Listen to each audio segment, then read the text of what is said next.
All right, welcome to another edition of the Horsemen Pro Football Talk podcast. This is our Week 14 recap and playoff picture discussion. And I'm Brad. This is Zach. And I'm Hefe. You should know that by now, but we'll keep reminding you in case you forget or have a hard night out drinking. Your brain's foggy. We definitely want to thank you for listening. Not that we advocate that kind of thing, by the way. But we definitely want to thank you for listening, watching, whatever the case may be. And please be sure to show us some love, like, share, subscribe, and call all of your friends.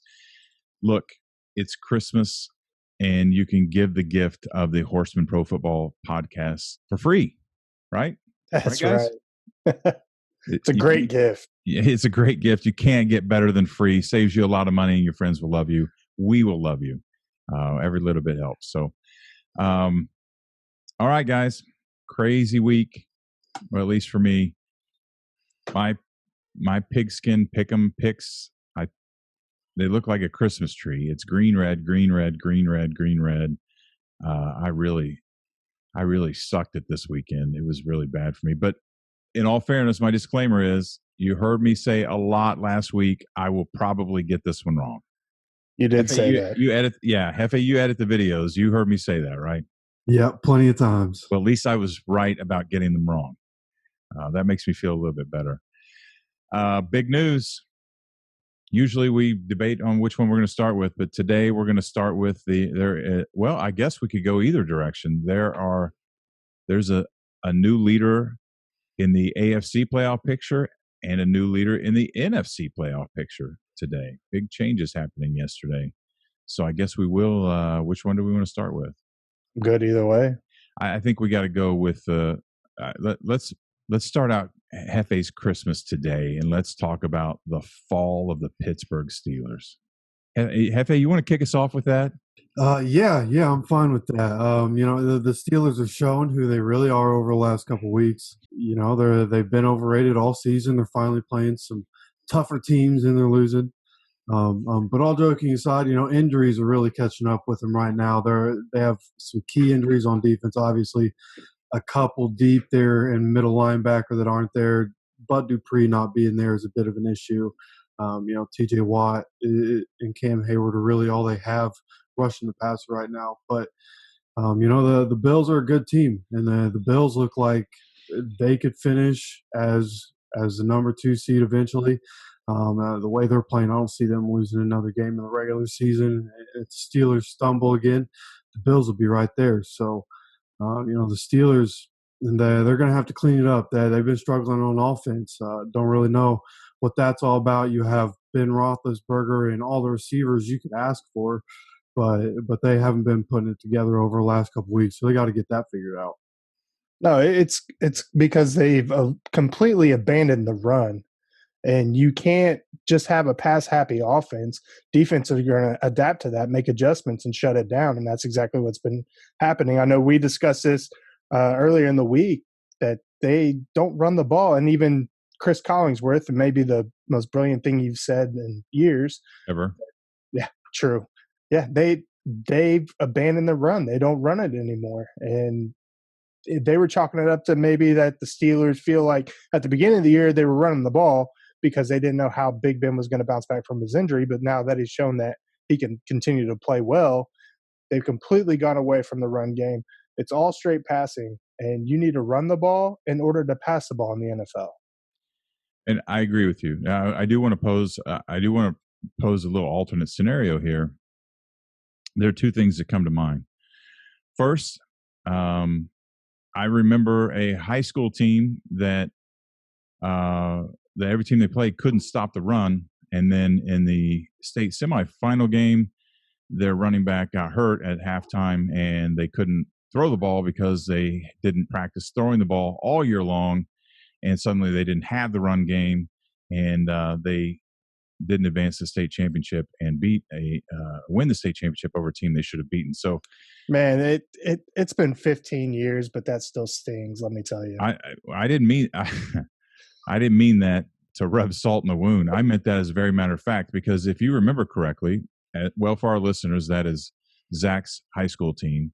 was ranked number one all year and dominated everybody and was winning 20-0 at halftime. And their running back broke his hand, and they lost 21-0.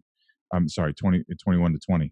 So if you remember that season, I complained all year that you were blowing teams out by 50 points and weren't throwing the damn ball.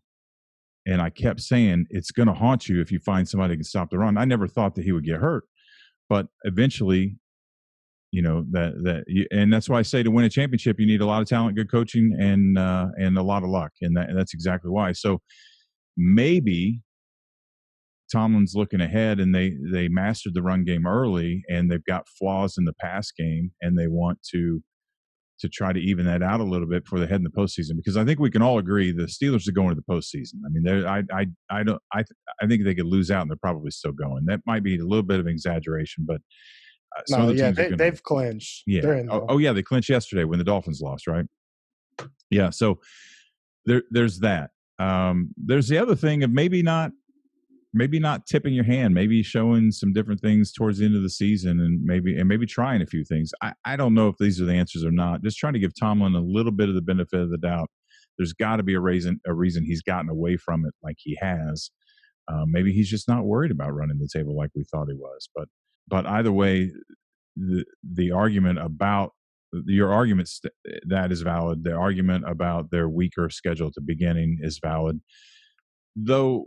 It's hard to win. It's hard to win every week in this league. They're all professionals. Even a bad team is hard to beat sometimes. And to still win 11 games in a row is an accomplishment, and really sets them up to be able to experiment or whatever, heal some people, whatever they need to do in the last coming weeks. And it may be actually a blessing in disguise they've lost, because they can sit guys and heal them and not push for that 16-0 like we were talking about a couple weeks ago. So, but at this point, I do have to agree that I'm not sure that the Steelers are. A few weeks ago, I was almost ready to hand them the 19-0 certificate of achievement and a Super Bowl trophy, and I certainly can't do that now. That they're definitely not one of the front runners, in my opinion. I think there's a couple of them in front of them, which would be the next team that we should talk about, the team we should talk about first. But they moved into first because Pittsburgh lost to Kansas City Chiefs. Big win yesterday. They damn near lost it, and it didn't look like they were in jeopardy of losing it, but they were in jeopardy of losing that game in the end. And Zach and I were talking before we started recording, and you brought up a good point about they had a different quarterback yesterday, the Dolphins. Yeah, they stuck with Tua, which we've been advocating all season long that that's not the correct move. And when your defense has four turnovers against the Kansas City Chiefs, and you're still losing by 20 points, that's a huge problem. And that solely falls on the offense. You can't get the ball down. I know Tua ended up coming back, making a game towards the end, but just imagine if Fitzpatrick came out there and led that team from the very beginning. Sure, he may have thrown some interceptions. You never know. That's what he does sometimes. But we've been advocating, like I said, all season long, that Fitzpatrick is the quarterback that should be leading this team. And I wholeheartedly believe, and I said last week in our pick show, that if Fitzpatrick was playing, they would beat the Kansas City Chiefs. And I really believe they would have done that. You agree with that, Yeah. F.A., watching the game yesterday? Yeah, I'd have to agree. I was just in and out on that game yesterday, but from the pieces that I saw, I thought they had every chance to be able to win that game, and I kept thinking the same thing that Zach is talking about here. Like, man, if Fitz was in there, he wouldn't have missed that throw. Like, if Fitz was in there, he would have read the guy underneath instead of trying to make a play. And Tua was just over 50% completion percentage, so. He throws the ball 48 times, has over 300 yards. That's cool to get the yards and whatever, but you're missing on 20 throws in a big game. And you have to think if Fitz is there, that doesn't happen that way, and they have a better shot to win this game, especially, again, because you got 4 turnovers. You're playing the Chiefs, they turn the ball over 4 times, and you still lose the game. That's an issue.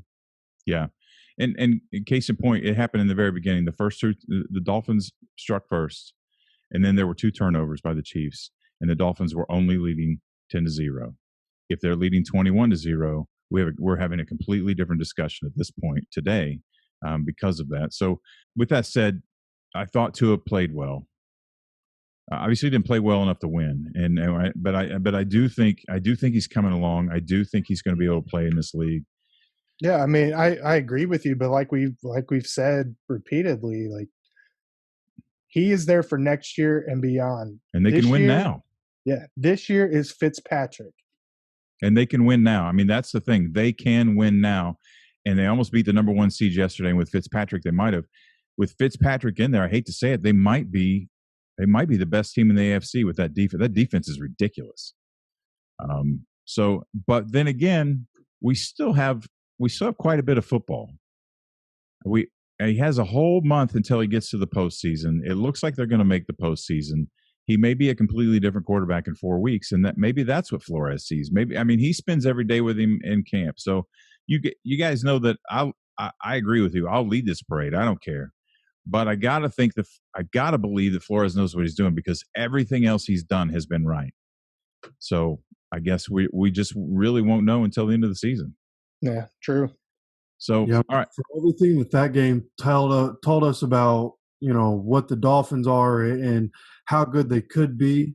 I think it also showed why the Chiefs are the reigning defending probable Super Bowl 2020 champions because 4 turnovers against an elite defense, you still put up 33 points, come out with a win. And Patrick Mahomes still in the MVP conversation. I mean, they're ridiculous right now. Excellent point. Yeah, and I said this yesterday during the game, and I heard the commentators keep saying it that if you're up by 10 points to the Chiefs, you might as well not have a lead at all. I mean, they can easily turn that 10 to 21 points around and shove it right back in your face, and that's exactly what they did. So to recap, this conversation falls that the Steelers fell from number one. The Chiefs moved up to currently to the number one spot. They currently have home field advantage and the first round bye. Subject to change. Number 2 is the Pittsburgh Steelers, who are falling. They started 11-0. They're now at 11-2. I'm sorry, the Chiefs are 12-1. The Steelers are now at 11-2. And in the third spot is the other of these 4 teams that we've been talking about is the Buffalo Bills at 10-3, who after yesterday, after securing a win against the top-seeded Pittsburgh Steelers and Miami not beating the Chiefs, the Bills probably secure the AFC East title. Yeah, it would definitely seem that way. I don't recall who's left on their schedule, but I know when we went back to the beginning of the playoff picture segments that they had probably the easiest stretch running out. So I would assume they're going to win that division. They looked really good last night, and if they continue playing this way, they may end up sneaking in there into the Super Bowl. Yeah, that's what it's looking like right now. The Bills, all they have left in the regular season is the Broncos, the Patriots, and the Dolphins, right? So, yeah, they have to play a couple of tough defenses. But offensively, they're not seeing a lot, obviously, until Week 17. They might be resting people by then. But these next 2 games, I think, are lock-it-up games for the Bills here. They should lock up the division in the next 2 weeks. And like I mentioned earlier, I do believe that by the end of Week 17, the Bills are going to be the 2 seed, and the Steelers will slip down to the number 3 or number 4. Very well could, yeah. Yeah, and we did talk about this. So the Bills have the tiebreaker with the Dolphins, and we talked about that. If the Bills lost to the Steelers, the Bills would have had to have lost to the Steelers and the Dolphins beat the Bills in the final week to catch them to take the lead in the AFC East. Obviously, that didn't happen. So now they're a game behind. The Bills have the tiebreaker. The Dolphins can't catch them. Bar a disaster because like you said, the Bills do have the Dolphins left, but the Dolphins have the Raiders, which we'll talk about the Raiders in a minute. As of yesterday, the Raiders are headed in the wrong direction. Not dramatically so, but they better get their shit together real quick, or it's going to come apart for them. I think the Dolphins, with what we saw against the Chiefs yesterday, the Dolphins should handle their business with the Raiders in a few weeks. So I think this division they're going to finish 1-2 here, and I would say both the teams. I wish I could say they both went out, but they play each other in the last week, so I think that'll be again a big game. But I think at that point, it does get into resting starters because the Dolphins won't be able to catch them, and both teams might rest starters at that point because they know they can't catch it for the AFC East. So it'll be interesting to see how that all plays out. Okay, anything you guys want to add in about the Chiefs, Steelers, or Bills? Just want to say that Josh Allen looking phenomenal. He's probably only going to look better from here on out too. I agree. People, there's two things that teams ought to be scared of in this postseason, and one is the Miami defense, and the other one is the Bills offense, and the third one's going to be the Indianapolis Colts as a whole. We'll get to talk about them in a second. But all right, Tennessee Titans up next. They're in the 4th spot. They're at 9-4. There's not a whole lot to say because they beat the Jags. So it's like me punching my nephew and bragging I beat him up or something. It's just not much to brag about. Not you, Hefe. That's not what I meant. Yeah, so the Titans won 31-10 against Jacksonville. Derrick Henry, 26 carries, 215 yards, 2 touchdowns. That's almost 250 yards in one game. It's crazy. I'll just say that's ridiculous. Yeah, that's. I was trying to process it. I didn't know those stats until you just read them. That's crazy. Yeah. So I don't know. We'll see how the Titans play out the rest of the season. Yeah, I mean, as long as Derrick Henry keeps playing like this, I mean, man, they're pretty safe as a division lead, right? Like, which is highly unfortunate, obviously, as Colts fans. But Derrick Henry just looks unstoppable right now. Nobody's taking him down. Like Zach was saying, he came in here and abused his defense for Jacksonville, which he kind of expected. I expected Jacksonville to keep it a little closer, but they end up putting Gardner Mushroom back in, and that didn't really help their case. So, unfortunately, Titans still at the 4th seed, and kind of looks like they'll keep it at this point. Yeah, maybe they have Detroit next week, and then Green Bay week 16, and Houston week 17. So yeah, and so Houston's an interconference game. I don't expect Houston to beat Tennessee, but they could. Right? We talked about that plenty of times before. Can they beat Green Bay? The way that the Packers are playing right now, no. The way the Packers have slipped up a couple times this year, possibly. See, what worries me about that Packers game is that we all know Packers are more susceptible to some running backs, right? Good running backs come in there and destroy the Packers. So hopefully, Derrick Henry doesn't have another 200-yard game against them, but that's what I think is going to happen. Yeah, but can the Tennessee defense stop the Green Bay offense too? That'll be a good game, but that's a couple weeks from now. That's a great point because Derrick Henry could rush for 250 yards and the Titans could score 49, but the Packers could score 77. It doesn't matter. So that's a great question. Hopefully they can't. Oh, we'll see. All right. So next up is the Cleveland Browns in the number 5 spot. Well, they have a big game tonight. Yeah. So, and I picked the Browns for tonight. They're at home, interconference game. I think the Browns got the momentum right now. I think the Ravens are still trying to figure out who they are. I know I'm trying to figure out who they are. So, this would be a big win for the Browns tonight. Hefe, you picked the Ravens, didn't you? I do think the Ravens are going to win. I've been trying to talk myself into thinking that the Browns are going to win all weekend long, and I can't do it. I think the Ravens got it in the bag tonight. Yeah, I agree. If Cleveland loses, they'll drop to 9-4, and that makes them tied with the Colts, which they have the head-to-head tiebreaker, so there's no change there. But if they win, they're knocking on the door with the Steelers for the division. Yeah. As somebody who's a bit of a conspiracy theorist here and there, I would say that if this game is close near the end, the refs are going to help the Ravens to make the AFC playoff picture even more interesting as we go through the final 3 weeks. I could get on board with that. Yeah, me too.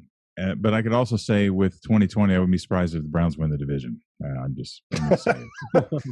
Good point. What a twist of fate that would be. Yeah. Yeah, you imagine the Steelers going 11-0 and us, having the conversation about them finishing 16-0, and then they lose the division to the Browns. Wow. All right. So great point there at 9-3. If they lose, they go to 9-4. They tie with the Colts. They have the head-to-head tiebreaker because the Colts are in the 6th spot. Now this gets really, really tricky really quick.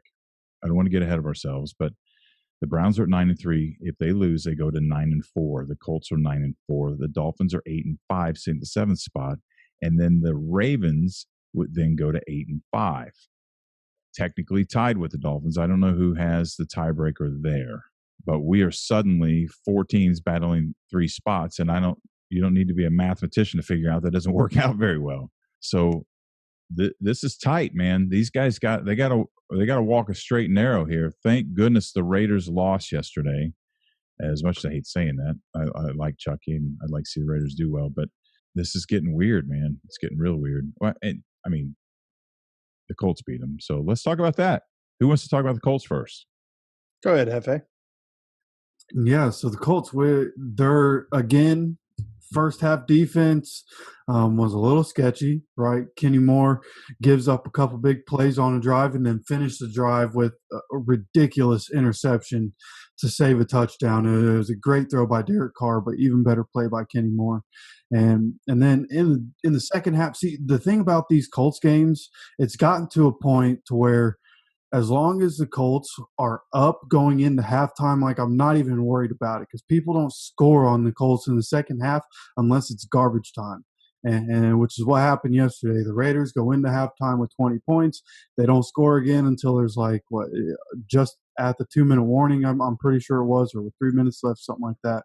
And the offense looked really good. T.Y. Hilton, another big day for him. There was one ball that Phillip Rivers just barely underthrew it. It was like if it was a yard further, it would have been 3 touchdowns for Ty in the first half. But Phillip Rivers looked good throwing the ball down the field. The Colts offense had some big plays in the pass game, and obviously Jonathan Taylor once again has another dominant game, his 3rd game in a row with about 125 yards. And so everything right now is clicking for the Colts on both sides of the ball. Hopefully they can get the first half defense. I'm still waiting for them to make those adjustments sooner so that people aren't putting up 20 points every time in the first half. But as long as the offense looks like this, then I'm not really too worried about it. Yeah, I have to agree with Hefe. The Colts looked really good, and we know that they're a good football team. We've been saying it all season long. Looking ahead, they play Houston next week, which is they should have lost a couple weeks ago against Houston. And then we have a game at Pittsburgh, which will be a big one. And then against Jacksonville, I don't see the Colts losing to Jacksonville. I know they lost week 1. That was a fluke. So the game against Houston, still a pretty big game, especially when you have the Steelers coming in or going to Pittsburgh the next week after that. So like we said, they're sitting at the number 6 position. They're 1 game ahead of the Miami Dolphins. So you have a little bit of leeway there. I don't know how the tiebreaker will work out with the Dolphins there, but a little bit of leeway. But we definitely need to beat Houston, and then hopefully we can beat Pittsburgh too. Yeah. So at this point, the Colts, like I just said,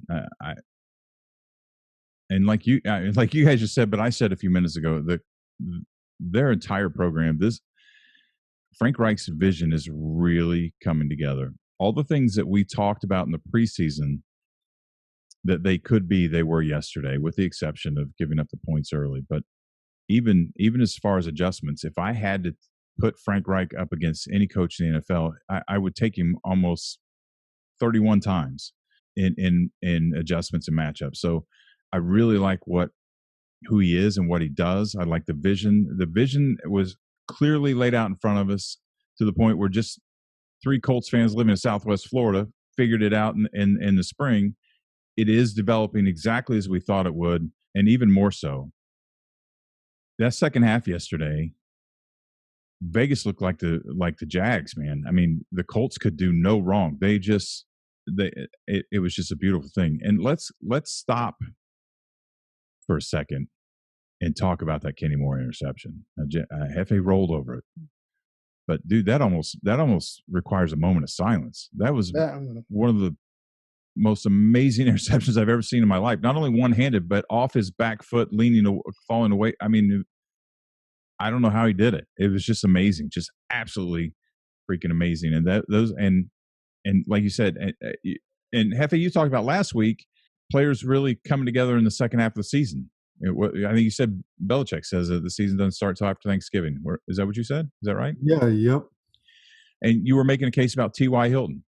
And I thought about that during the game yesterday with Hilton was playing well, but also we got to talk about Jonathan Taylor.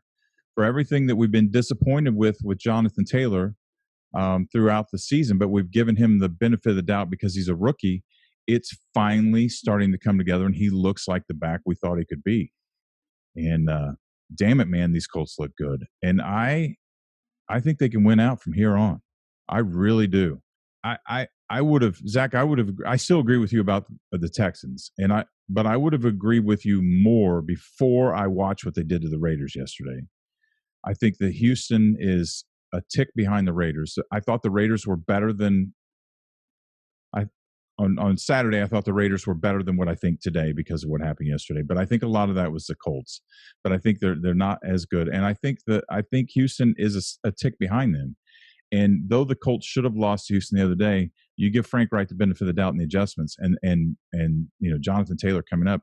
I really think, and with what happened with the Steelers, for today's standpoint, I think the Colts can win out. And I think if they keep getting better, if they're just starting to peak, the FC better look out. They're going to be tough. And I think that about the Dolphins too. Let's slide right into the number 7 slot is the Dolphins. The Dolphins, we've already talked about it. They could have beaten the Chiefs. They should have beaten the Chiefs had they had a different quarterback in. They still could have beaten them with the quarterback they had. There's still a lot of time left. They're 8-5. They're a formidable opponent coming down the stretch and getting in. And all a team like Miami and Indianapolis has to do is get into the playoffs. It doesn't matter what seed they are. They get in. They are a viable threat to run all the way to the end. Yeah, I agree with you. I mean, obviously, we've already talked about him, the whole Fitzpatrick thing, all that. But even still, they are a really good football team, and their defense is ridiculously good. They have New England next week, which they are more than capable of dominating that game. And then they have the Raiders, who just fired their defensive coordinator, who we just talked about as well. They're on the downslope, and it's rolling fast. So they can pull out 2 games there, and then they have Buffalo. And like Jeff said, at that point, Buffalo is probably going to be resting their starters. So they may win out as well. Yeah, in that case, I know Brad mentioned earlier, he didn't know who had the tiebreaker in that case. If the Colts and the Dolphins happen to be in a tiebreaker situation, they're both 2-2 in their division right now. They're both 5-4 in the conference, and right now it would come down to non-conference, where the Colts are 4-0 and the Dolphins are 3-1. That's good information to have with the way things look, because both teams could win out. That makes me breathe a little easier. Even though I'm a Colts fan from 1984 when they moved to Indianapolis. And I've been a Dolphins fan for a long time, and now that we live down here, I'm really a Dolphins fan. I really want both these teams to make it, but if I had to choose one, I'm going with the hometown. So that's good information to have. And this is going to get tricky, man. This is going to get real tricky. So the number 8 spot is the Baltimore Ravens, which still could slide up today if they beat the Browns. Yeah, and that's what I'm expecting to happen. I think it's going to get a lot more interesting there in the AFC playoff picture after tonight's game. And if not, then I'll be happy either way. I've always been kind of a Raiders fan, but I've been hoping the Browns do well for a little while. I hope they have a chance at the division. So if they can win this game, they'll still only be 1 game behind, and the Browns play the Steelers in Week 17. So I hope the Browns win, but I do think the Raiders get the dub tonight and keep it a little more interesting here in the AFC. Yeah, so with the Ravens, they have this big game tonight against Cleveland, obviously. If they pull this out, they finish with Jacksonville, the New York Giants, and the Cincinnati Bengals. So they very well could finish 11-5, which would make this entire AFC playoffs even more crazier. And so if you're the Miami Dolphins, you definitely have to win out, because the Ravens may be right there to slide into that final spot. Yeah. So, as being a Colts fan and a Dolphins fan, I'm sorry, Baltimore fans, but I want you to be continually downtrodden the rest of the season. I need the Browns to win this game. I need the Browns to then turn around and beat the Steelers, and we can just push the Ravens to the bottom, and we can all walk into the playoffs and come back and try again next year. How's that? Sounds like a good plan to me. All right. Well, now that we got that solved, okay. So, anything you guys want to add in about the AFC? Oh, Hefe, you want to talk about the Patriots?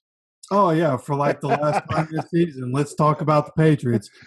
Can get in their stomped like I knew they would. The Rams did a great thing on Thursday night, and now they are dead and gone forever. Yes. So for all of our listeners, we talked about the Patriots last week, and when the Patriots lost, Hefe made a huge deal on social media. He was passively aggressively taking shots at Zach and I, but he didn't want to. He wanted to stop talking about the Patriots because they're no longer in playoff contention. So, Hefe, Merry Christmas. We're going to stop talking about the Patriots. Yep. Yeah. I don't need any Christmas gifts from anybody this year. The Patriots are not in the playoffs. I'm good. All right. Fair enough. All right. Moving to the NFC, we got a big change in the NFC again yesterday. And again, to start Guess who? Yeah, hold on. We need to start the NFC talk playoff lead change like we started the AFC, because the big news is not the Packers moving up. It's the Saints losing yesterday. Does anybody have any idea where in the hell that came from? I didn't get to watch the game. I haven't really looked much into it. The Eagles. The Saints lost to the Eagles. This isn't the Cowboys beating the Bengals, man. This is the Eagles beating the Saints. With what a rookie is going on? With a rookie quarterback making his NFL debut. I don't even. That's the only thing I could throw out there is that you have a new player, no tape on him. You don't know how he's going to react, and the team rallied behind him, and they came out with a win. That's the only thing I could think of. Yeah, and the Saints got themselves into a hole early, right? Like Zach said, they don't know what they're looking at with this kid. So, in the first drive, I believe, or no, I'm sorry, this was in the second quarter, the start of the second quarter. So still kind of early in the game, but the Eagles get the first score of the game, then come back with a field goal, and something uncharacteristic, which is a big play against this defense happens. 82-yard run, just like that. You're down by 17 points, and kind of got themselves into a hole, and it was tough for them after that. They had a good effort in the second half, but it just wasn't enough. They let up a long drive for the Eagles in the fourth quarter that ended in a 1-yard Miles Sanders touchdown. And so unfortunately they were pretty much down and out of it after that. It wasn't a particularly bad game for Taysom Hill. They just got themselves in a hole early and couldn't really get themselves out of it.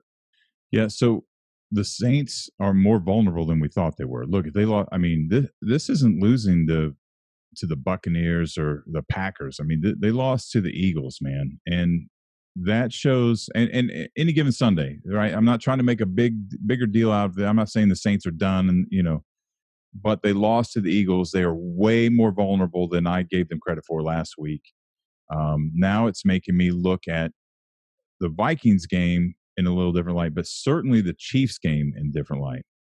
And if the Saints drop another 2 out of the 3 games remaining, this playoff picture gets real weird, and there's a lot of lead changes because we've got 3 teams sitting around the 8-5 mark, 9-4. So we definitely got to keep an eye on what's happening there. So without further ado, I'm going to hand the number 1 spot off to you, Zach. Need a drum roll? Let's hear it. The Green Bay Packers, baby.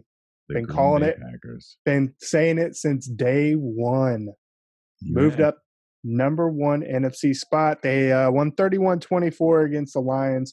Probably could have blown them out a little bit more than that. I didn't watch the game. But Aaron Rodgers, front runner for the MVP right now. They are flying high. They are kicking ass, taking names in the number 1 spot. Green Bay Packers. Thank you. I looking at their schedule, I think they'll beat the Titans, and I know they're going to beat the Panthers and the Bears. I completely expect them to finish 13-3 and probably at the top of the NFC at this point.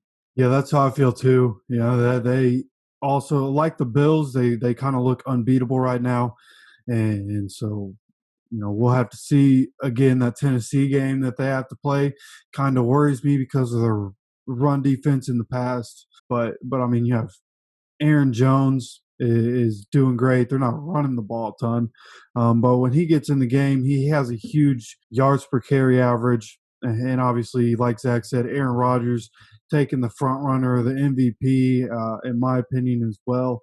And I think he's going to take that and run with it for the rest of the season. And Packers will, like Brad said, they should finish 13-3 and at the top of the NFC. Is Rodgers in the last year of his contract? I don't remember. I'm almost certain he has like 4 years left on his contract. So what happens? What happens in Green Bay with the quarterback position?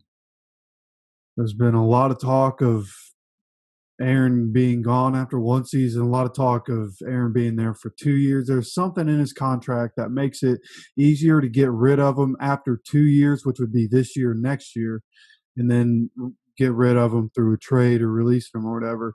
Now, I can't remember the specifics of that, but there's something in his contract that make people think it's going to be, again, not this offseason, but next offseason when he's not a Packer. Yeah, in August 29th, 2018, he signed a 4-year, $134 million contract extension.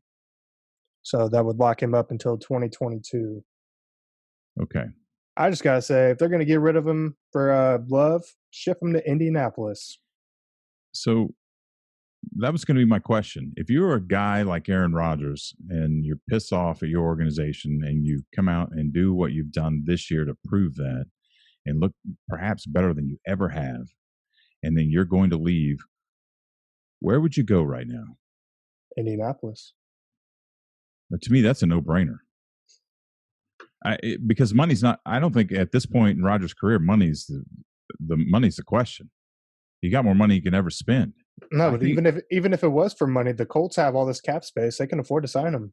I mean, we got people we got to pay, but yeah, Ballard's done a tremendous job at balancing all that, so they can afford Aaron Rodgers. You want to talk about a plug and play?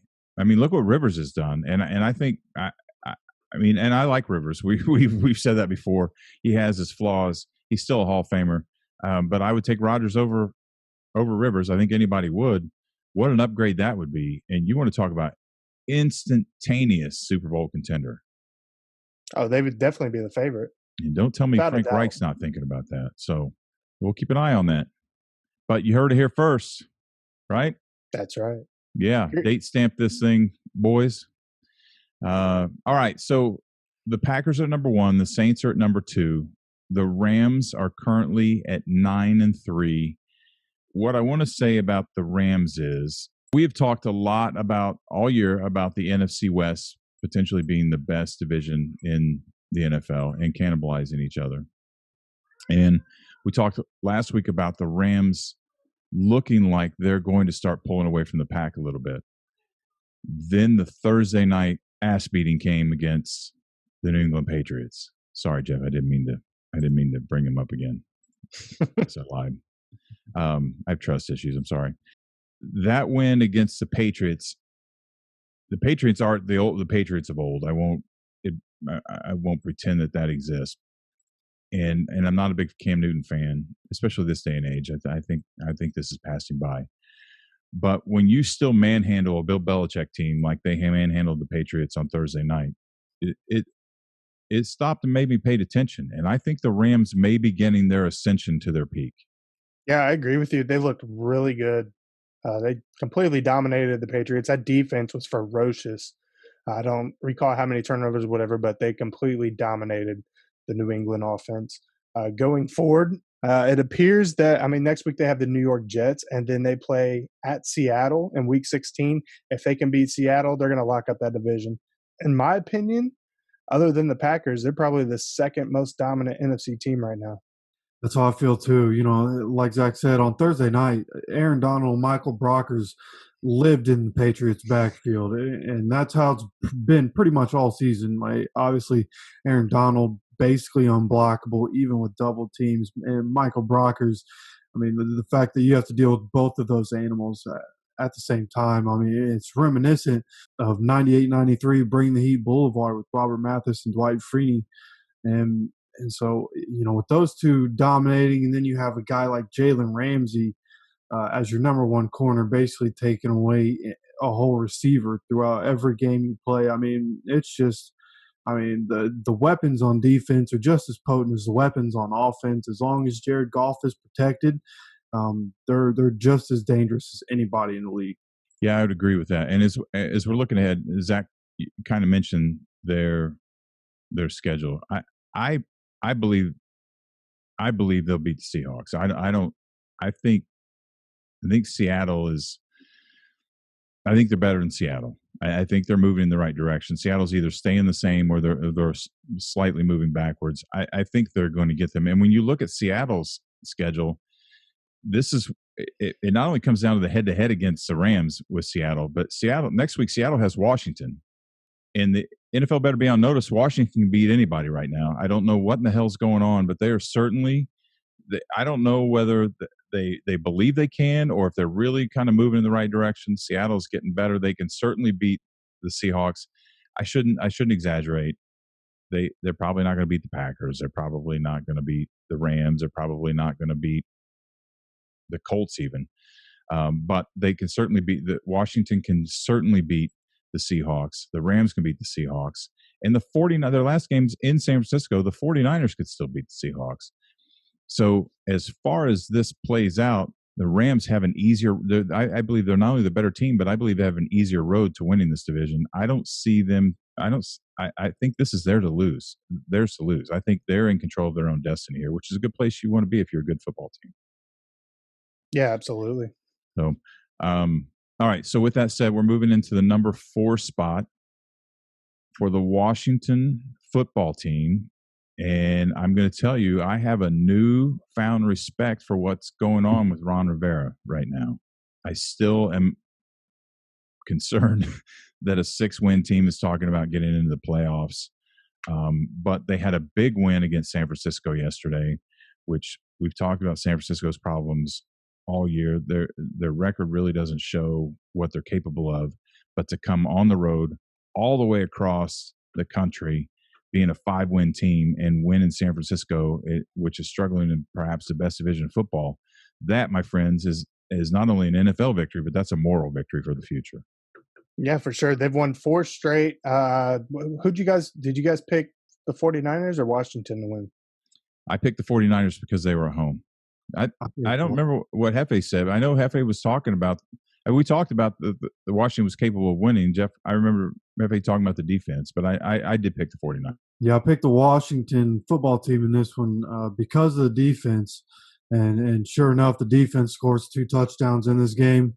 And that's essentially the reason they won. Because if you look at the numbers from this game, I mean, it looks like Washington has no business even being competitive in this game. The Niners put up a whole bunch of yards. They had a bunch of guys touch the ball for them. And the numbers don't look ridiculous. You know, Nick Mullins has 260 passing yards, 1 touchdown, 1 interception. And combined between Alex Smith and Dwayne Haskins, their pass yards were 108. So, you know, it's just unfortunate for the Niners. You know, a couple turnovers really defined the day for them. But Alex Smith went out of this game because of a calf injury. I don't know if that's the calf that had 17 surgeries or not. I'm going to assume that's probably that leg. So hopefully that's not something that's going to cause more trouble with him. Hopefully he can get back in the lineup because he's obviously their best chance at quarterback, or gives them their best chance to win when he's at quarterback. So hopefully he can get back in the lineup. If he can, they're a dangerous team. If he's not there, then I think they're going to lose every game. Well, I wouldn't go so far to say that they'll lose every game. I don't like Dwayne Haskins, so you might be right there. But if Alex Smith is healthy, this Washington football team is more than capable of running the rest of the table. Like I said, they've won 4 in a row, and I called this weeks ago when we started doing the whole playoff talk that Washington was going to slide in there because down the stretch they have one of the easier schedules on the back end, and they've slid in there. They may be 6-7, but they are playing like a dominant football team right now. So if Alex Smith is healthy, I think they can beat Seattle next week, and then they have Carolina and then Philadelphia to close it out. So they may get above 500, and they could be a force in the playoffs. But one thing I will know with all these teams that we've been talking about, all the teams that have really good defenses are the ones that are standing out more so than the ones with really great offenses, other than Except for the Packers. Bears. Well, I wouldn't even go so far to say the Bears defense is a Bears defense anymore. But teams with good defenses tend to be shutting down a lot of these teams in the league. So look out for the Washington football team if Alex Smith is healthy. See, you did listen to your surrogate father back in high school. Defense does win championships. DWC, baby. So Washington should win this division outright. The Giants, I was starting to get on the Giants bandwagon. They were beaten pretty badly by the Cardinals. I think the Giants are still, I think they're heading the right direction, but they're still a long way from betting on them winning too many more games. I think what happened with the Eagles yesterday was a fluke. I'd like to think that maybe they got the ship turned around enough to get a win. I don't even want to look at the rest of their schedule. I just think, Washington's 6-7. The Giants are 5-8. Eagles are at 4-8. And Cowboys are 4-9. Washington is also in control of their own destiny, and they should at least squeeze out one more game. And they're also the kind of team that if they get in this spot, they could upset some Super Bowl dreams. They're the kind of team with nothing to lose. They could come in and damn well get a spoiler game in the first round, which would go a long way to Ron Rivera establishing a winning culture in Washington. So I'm happy to watch what's happened there. I really am. Not that I expect them to do much more than that, and it may not even work out that way, but it's exciting to think about. Next up, number 5, Seattle Seahawks. They're at 9-4. We've talked a little about the Seahawks already. What I want to point out is they're at the 5th spot at 9-4. They're probably going to make the playoffs because the Buccaneers are 6, 8-5, and the Cardinals are 7th at 7-6. And then we get all the way down to the unpredictable Vikings at 6-7, the Bears at 6-7. I think these 7 spots are pretty well locked up. Would you guys agree with that?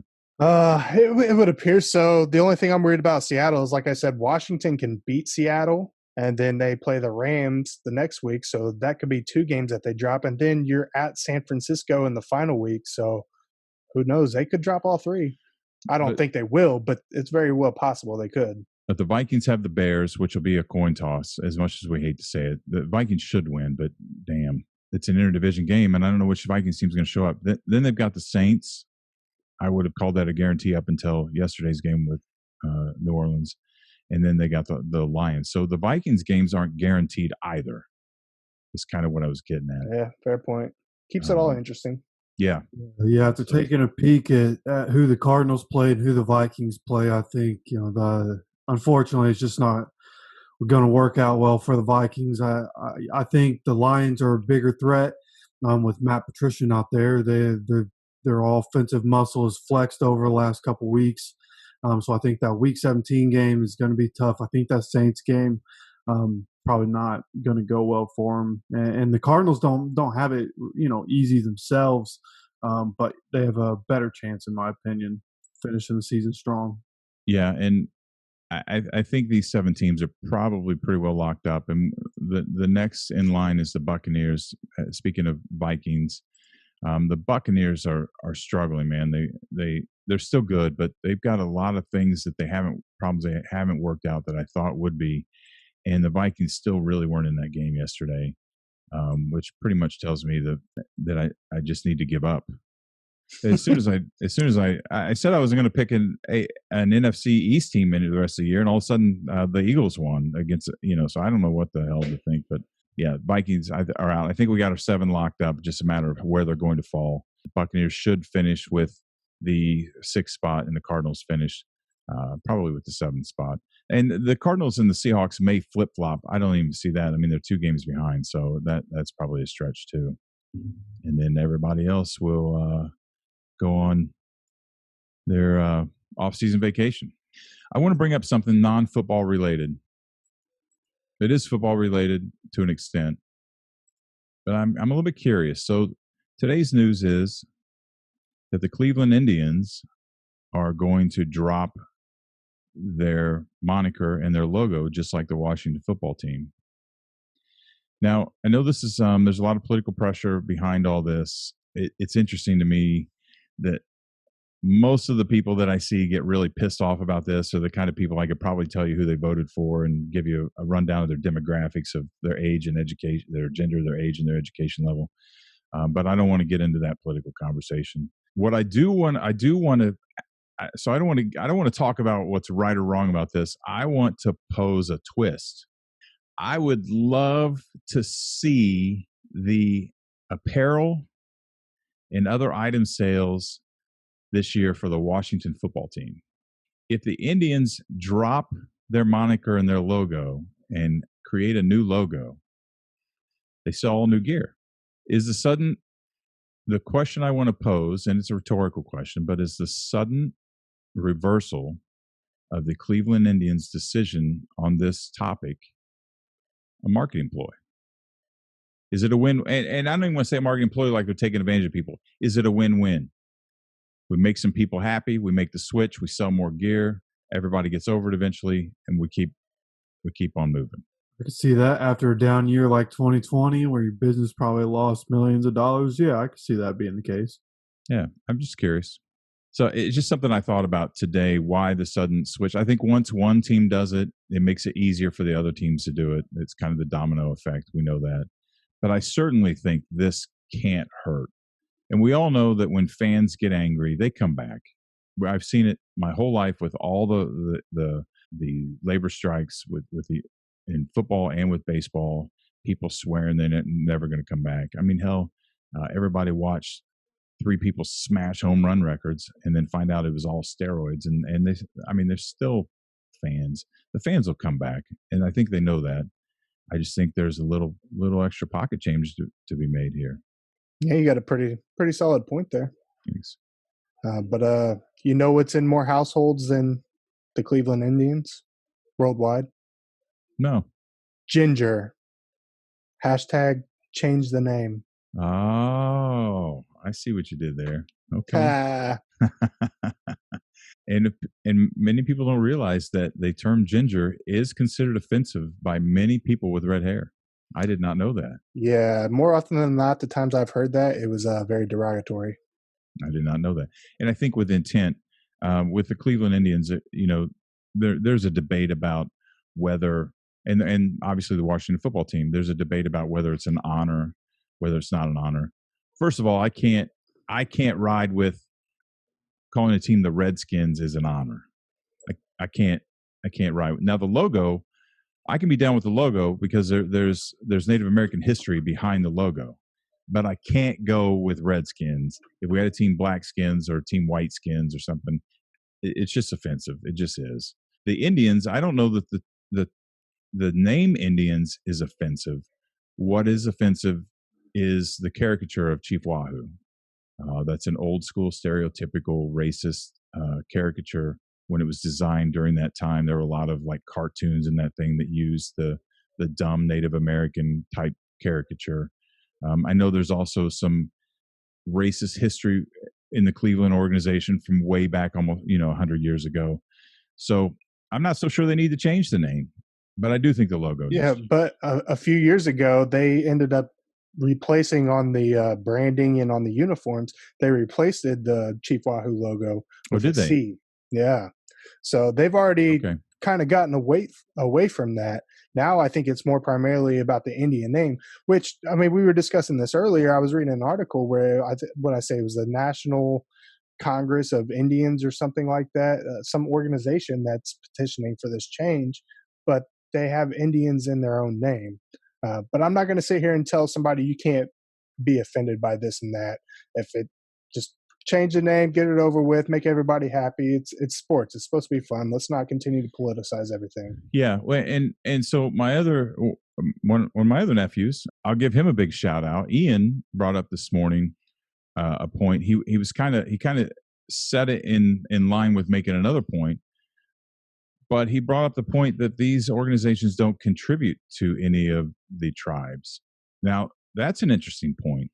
If we get schools, we get like the Cleveland Indians, or we get the Kansas City Chiefs, or we get like the Florida State Seminoles, if they start kicking back some of their merchandising money to these organizations, it kind of changes the conversation, in my opinion.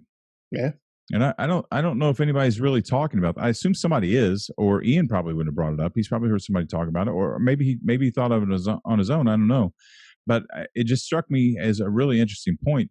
I think we're so caught up in our political culture right now, where everything is either or. You're either for something or against something, that we don't have enough dialogue to figure out that there are solutions in between. The solution would be do away with the stereotypical imagery, keep the name, kick back some money to the tribe, and let's all be happy and let's keep moving forward. So hopefully smarter people than I will prevail with that conversation. I just thought it was an interesting topic to bring up because of the correlation with the Washington football team. Obviously, I don't think the Cleveland baseball organization would be doing that if Washington hadn't done it earlier in the year. So, okay. Anything you guys want to throw in, add at the last second? Nope. All right. It's kind of too late to go head to head with us at the weekly pick battle. Yeah. But if you do want to test your knowledge the last 3 weeks, just find the free link on our Facebook, Twitter page for the free Pigskin Pick'em League and win a prize. But we would like to already start preparing you. We'd like to invite you to join us next year. It's a lot of fun. We have a lot of fun with it, and we think you would too. And we're going to put together some prizes for next year's competition. So please be on the lookout for that. We'd love to have you. And you still can jump in this year if you wanted to do the last 3 weeks with us. Also, every Wednesday, check out FA's weekly power rankings. You can find it on our Facebook and Twitter page also. And be sure to check that out and let us hear it. He loves your comments, especially the ones that call him an idiot and tell him he doesn't know what he's talking about. Because when he's eventually right, he doesn't have a problem letting you know that he was right in the first place. And we support him in that. If you're into fantasy football, check out our weekly episode of Fantasy Central, where Zach and Hefe will cover the week's top waiver wire picks, must starts, and players to avoid in the coming week.